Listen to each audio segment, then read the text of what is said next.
Let it be known throughout the land that the time has come once again to hear a proclamation from your all-knowing exalted one himself.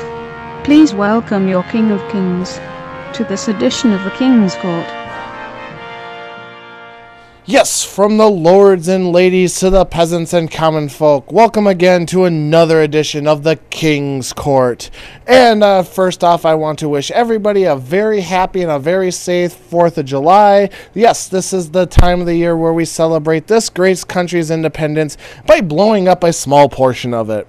Or if you live in the great state of Minnesota like I do, you wind up sitting here and just watching fountains of sparkles go up into the air.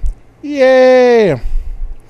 At least one thing I can say Wisconsin did right that we didn't. And that hurts to say, not gonna lie.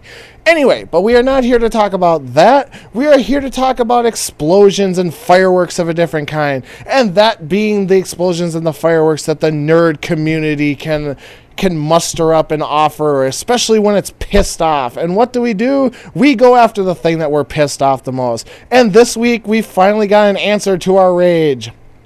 Yes, of course, I can only be speaking of Mass Effect 3 one more time, except this time now we finally got the extended cut edition, which answered a lot of the questions and a lot of the plot holes that we had from originally the ending of Mass Effect 3, where I'm pretty sure most nerds or most people that played that game, especially if you played the first two, when you got to the ending, you're like, that it?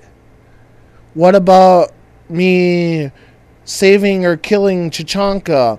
What about the war between the Geth and the Quarians? What about this? What about that?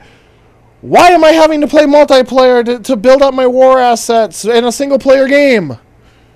Yes, all of these questions were finally answered. That and so much more. So I won't do any of the spoiling, but we'll just simply talk about what they changed and kind of put some theories to rest that I know a lot of people out there, especially a lot of people out there in cyberspace, were banking on. First off, the changes. We now have 4 endings instead of 3, but our original 3 endings are still there, and yes, we are still color coordinated. Yay! But this time they actually filled in the plot holes. This is huge. You finally found out why the Normandy was somehow in a Mass Effect leap when all of a sudden the Crucible went off. You finally found out what happened to those civilizations you chose to save or destroy. Your decision at the end finally had some impact one way or the other. And this is what I wanted out of Mass Effect. I could have cared less if Commander Shepard lived or died. I mean, granted, yes, most of us wanted him to live because we've lived this experience through him for so long now. But it was still one of those that when you sat and you thought about it and you're just like, where this is ending up or where it's going in the end, more than likely I'm going to face my doom, which is something I was prepared to do. Just the Commander Shepard that I played, it seemed like my character was ready to make that jump if he had to. He knew the sacrifices of the few outweighed the needed to be made to help the sacrifices of the many. Yes, I know, and I'm even a Star Trek fan, and I totally just butchered that quote. I'm sorry, but you get what I'm going with it. Anyway, so we get that. We also found out, like I said, why the Normandy was leaving the battle, which was like, okay, you're the flagship of the fleet was for some reason leaving the main conflict of which this whole thing was around. That made no sense whatsoever. And we finally got that answered. Depending on how you had your war assets figured out, you could have done, like I said, one of 3 endings or one of 2 endings. Now, and like I said, each ending actually finally feels like you had some substance behind it. You had, okay, I can clearly see what happened between ending A, ending B, and ending C. It actually filled in those plot points, and which was another one of the reasons where I was going, what the hell is going on at the end of that game? Also, like I said, you finally saw what happened on those other worlds. You saw it. Did you bring peace to the galaxy? Did you destroy the galaxy? Our humans are actually more well received because of what the shepherd, as he's called by the young boy at the end of the game, by his actions. You finally got that resolution.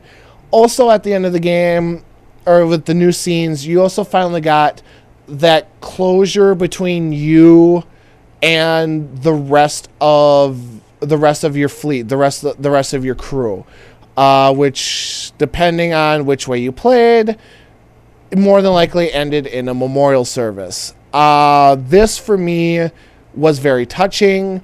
They did it in a right way. It made you feel like your sacrifice was appreciated and that the things that you did actually mattered now. That you actually went out and all those little things that you did, all those conversations you sat through, whether they would be just to get laid or not, still, it felt like you actually did it for the right reasons, not just I'm doing this simply because it's a game plot and I need to do something right now. So there's all those. I'm not going to go into too much more detail about the final 3, just because I'm sure there's probably some of you out there that haven't played it or haven't watched the new endings yet, and I don't want to spoil too much. But if you haven't, definitely it's worth throwing in your Mass Effect 3 disc one more time and playing through the ending. You will be much more satisfied this way. Also, one thing that I do like with the extended cut patch, which essentially is what we got, is that the multiplayer levels no longer affect the single player campaign. This was huge for me. This was my number one griping point about Mass Effect 3 when it came out. It first was a single player game all the way through 1, all the way through 2. And if you wanted to add multiplayer to 3, I was a little hesitant, but sure, add multiplayer to 3. But don't make multiplayer influence the single-player experience. That was the number one thing. If you wanted stats to transfer in this or that, there had to have been a different way to do it than what Bioware did it. And that now they finally fixed that. So now the single-player war assets, all the things that you do there, is what goes into how your game ends, which was a huge improvement for me because, like I said, I haven't touched Mass Effect 3 since I originally beat it, watched all 3 of these endings, and about ready to throw my console out the window. So it was one of those that I finally got that resolution for me alone was solved, and I'm just like, okay, now I can actually sit down and play this game the way I want to play it. And if a couple buddies are on it, if we want to do a couple missions, so be it. Last but certainly not least, they like I alluded to earlier, they added a 4th ending. Now with the 4th ending, I'm not going to spoil it. But it is the ending of what happened if Commander Shepard actually looked at the Godchild and said, F off. We did it our way all the way to this point. We're going to continue doing it our way. The power of choice and the power and the freedom of decision and all that. This is how we got to this point. So therefore, I'm staying that road. I'm not choosing anything here. And you get to see the results of that. One thing I was kind of disappointed about with that ending, though, is that they weren't able to get Buzz Aldrin back in to record that little bit after the credits roll. So all 3 of the other endings, you have the same voice and, everything's still there the way you remember it. But now they added in that 4th ending, which I call the kick in the balls ending, because that's essentially what it is from Bioware, is the, okay, you know what, we slapped this together just to shut you up. We put a lot of effort into the other 3 because that's where a lot of people were complaining. This one's our kind of our little shiv to the kidney to you. They just used some generic woman voice to explain kind of what happened at the end with the child on the, well, I call it the moon planet.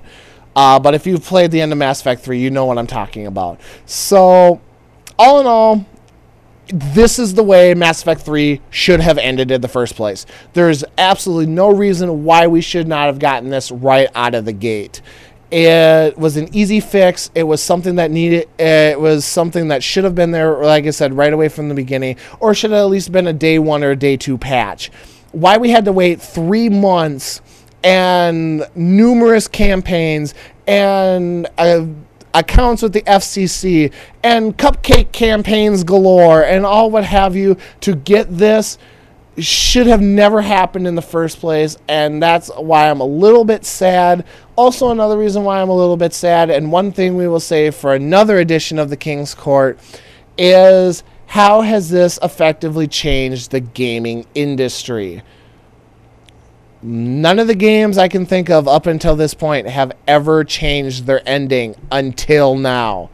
We all hated the Borderlands ending. Randy Pitchford didn't change it. We all hated the Rage ending. It didn't come out and give us a new one. I'm not even going to go down the road with Duke Nukem. I've already eaten a lot of crow for that. Yes, the King. We're going to let that one rest.